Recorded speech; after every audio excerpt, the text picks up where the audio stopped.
What do you expect to see in the Super Bowl about a week and a half out? Last time these teams played in the Super Bowl, the Chiefs won 38-35. That was, as you've pointed out, the Eagles defense had a bunch of old players. Now they have a bunch of young players. Vic Fangio's their defensive coordinator. In that game, Jonathan Gannon gave up, I believe, 2 touchdown catches in the red zone because he couldn't cover a simple pre-snap motion that got a guy wide open twice. So their defense really fell apart in that game. Now they got Fangio. They got number 1 defense. They got Barkley, and they're facing him again. Last time they faced him in the regular season was 2023. Eagles won that game. What do you expect? In my opinion, the Eagles lost off a very questionable holding call. The Bradbury? Yeah. Yeah. I think the Eagles win. I have actually thought, I've said all year, I don't think the Chiefs look all that great.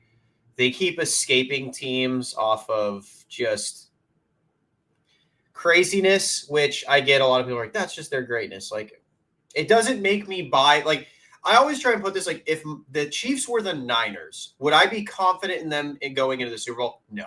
If the 49ers played the exact way the Chiefs had the whole way up, we'd be like, I don't know, man. They don't look that good. So I think the Eagles are going to win. I think the Eagles are the best roster in the NFL, and it's not close. I think top to bottom, their roster is ridiculous. If you can't win with this, like, what can you beat the Chiefs with, man? Like, this team is as close to a super team as you're going to get in the NFL. Their offensive line, I think, can hold Chris Jones down. Saquon Barkley, I think, is going to put so much pressure on their defense. And then, yeah, you got A.J. Brown and Devonta Smith. Then you have their defense on top of that. Like, Patrick Mahomes hasn't been playing great this year. He played great against Damar Hamlin last week. Like, okay, that doesn't instill confidence in me. So, in my opinion, I think Eagles win comfortable. I think Eagles win by 10 points. What's interesting about this matchup, like when they faced in the Super Bowl a couple of years ago, Mahomes threw for like 178, I want to say, roughly, in the game. And a big reason it wasn't that much because they didn't have that many weapons. A big reason they won is because they ran the ball so much better than the Eagles, surprisingly. Mahomes ran great. Pacheco was great in that game. Yeah. Like, Kenneth Gainwell stunk. Miles Sanders stunk.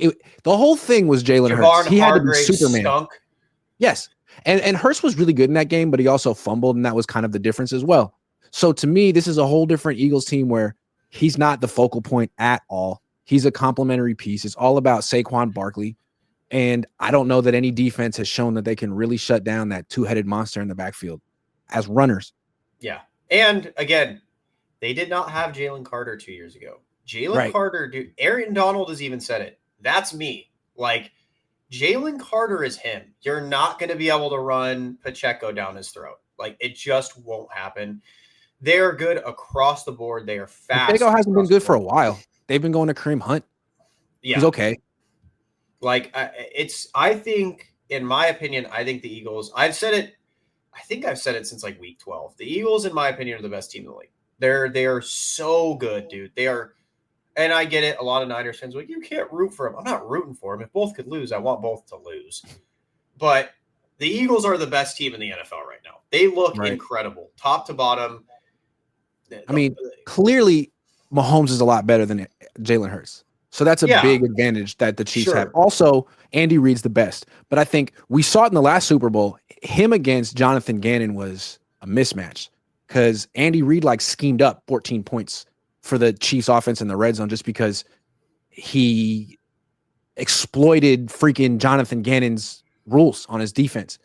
I don't think that Andy Reid's going to be able to give his team 14 schemed up points on Vic Fangio. Maybe I'm wrong.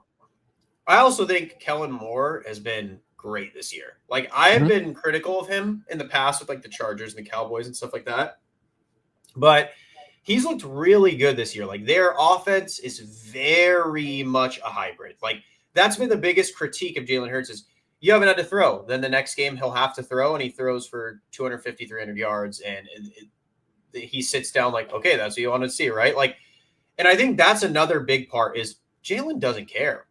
I think that's huge. And that's so underrated for a player to not care.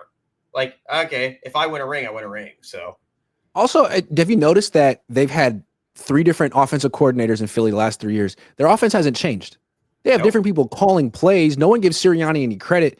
But is it possible that the offense is his, or that it's an organizational vision for what they want to do, and they could get different coordinators to like come in and learn the philosophy and call the plays? But essentially, it's going to be the same offense. It's going to be an RPO system. They weren't running RPOs like this in Dallas with Kellen Moore. Dak. In my opinion, I don't think Nick Sirianni's good. I think they just have the best GM in football, personally. I think they have by far and large the best GM in football. I think they definitely have the best GM in football, yes. Yeah, I think it's hard. But isn't there a reason why the best GM in football wants him to be there as his head coach? Controllable, I think. That's it? I personally am not a Nick Sirianni guy. I think Nick Sirianni is like a knockoff Dan Campbell. I think he's just a glorified cheerleader. I think you have Vic Fangio, who is incredible. And I think you have an offense that is incredible. So Kellen Moore just has more. Everyone they've had has had so much creative freedom. Right. But they could fire Sirianni today and make Kellen Moore or Vic Fangio the head coach, but they don't. There's got to be something that Sirianni brings to that team. Am I wrong? Or is it just Howie Roseman wants to make the lineups and Sirianni lets him? I think that Howie Roseman wants control and Sirianni lets him, and I think that's hard to find in a head coach in the NFL. You have to think about it. To be a head coach in the NFL, you have to have a level of ego. And to have a coach, again, this is all, I could be completely wrong. Let me just argue with you, devil's advocate. You mentioned earlier that Kyle Shanahan isn't good for quarterbacks' confidence. I agree. Yes. Sirianni's done a great job with Jalen Hurts' confidence, who lost all of his confidence in college. I think he is a great quarterback confidence guy. Because that's a nice thing to have. I think he will do what they say. And I think he has there's an emotional aspect to him that Kyle lacks. Yes. He is emotional on the sideline. He goes onto the field when a guy gets hurt. Doesn't make him a great coach, but it's a nice attribute to have. I still would never take him over Kyle ever in a million years. But what if he wins the Super Bowl? I would still never take him over Kyle in a million years. But I think Kyle could learn the emotional side of things from him. I think the problem with Kyle is that he's controlling like you think Roseman is, which maybe Roseman is, but Kyle's at controlling. So he couldn't work for Roseman. And here's the thing. I think Roseman has a better eye for talent than Kyle and John Lynch. I think that's the biggest difference. He's the best. Exactly. So Kyle drafts Javon Kinlaw. Roseman drafts Jalen Carter. So I think you can afford to be controlled. If I was Nick Sirianni, I'd shut up and listen to Howie Roseman.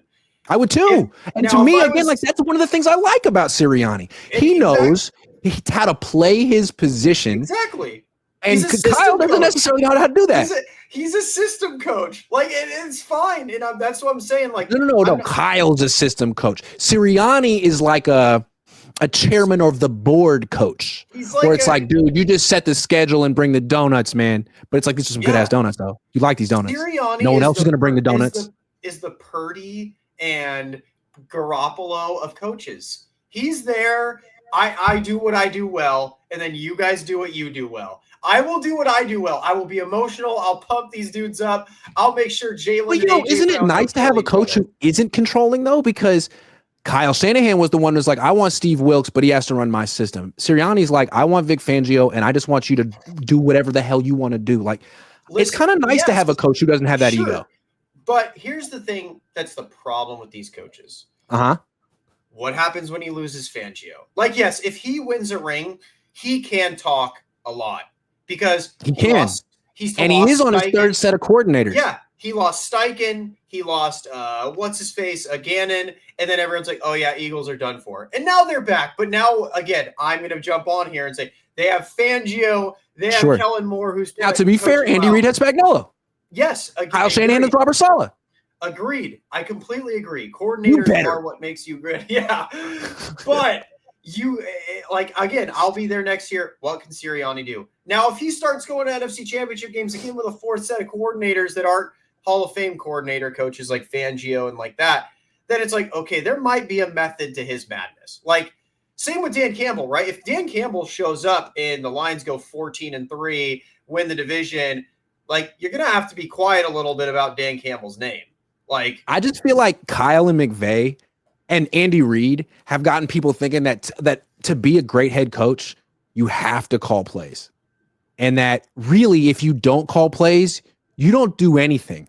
And I would disagree with that. I think that there are things that a head coach can bring to a team independent of calling plays and picking players. And I think people who follow McVay and Kyle are used to a coach who's like the emperor of his team and has a hand in every single decision. They're not used to a coach who just plays his position. Well, I agree, but to play devil's advocate for those people that think that, it's because if Andy Reid wins a ring, we're not talking about Nick Sirianni being good. We're not talking about, you want a quiet coach. We're talking about Nick Sirianni's a clown cheerleader. Get a real head coach in Philadelphia. So that's the problem, right? Is if Andy Reid three-peats, has 4 rings in the last, 6 years, yeah, of course, I want to follow that blueprint. Yes, get a coach that calls plays. But I think, again, it's hard to, in my opinion, like, people don't realize it's really hard to, like, find Andy Reid and Patrick Mahomes. That's what I wanted to say. Yeah. That's exactly what I was going to say. It's like, you could try to find the next Andy Reid or Bill Walsh. Good luck. It might be more attainable to find the next Nick Sirianni. And that's the thing, man, is it's hard because who's beating him? Tom Brady and Bruce Arians, or Tom Brady and Bill Belichick. Okay, well, you can't really find those. Then who else has been his, kryptonite? Would be Joe Burrow and Zach One time. Taylor. Yeah. Is Zach Taylor that good? No. Joe Burrow he's way bad. He's worse than Kyle. In my opinion, you can look at that. You can still look at it and be like, hey, that is how they say, like, when you, like, in a superhero movie, you hit someone, like, oh, gods can bleed. Like, them hitting him is like, okay, a god can bleed. The Niners have showed you can make them bleed. The issue is Kyle Shanahan in the second half, Jimmy Garoppolo in the second half, Brock Purdy in the second half. And then Nick Sorensen in the last 2 minutes, Steve Wilkes in the last 2 minutes. So Robert Saleh in the last 2 minutes. You have a blueprint of beating these guys. They're not immortal. It's just their consistency is. Like, they're going to keep coming for the entire game. The Niners aren't. They're going to stop. In the fourth quarter, they're like, oh, we won. We're up 10. It's over. We got this.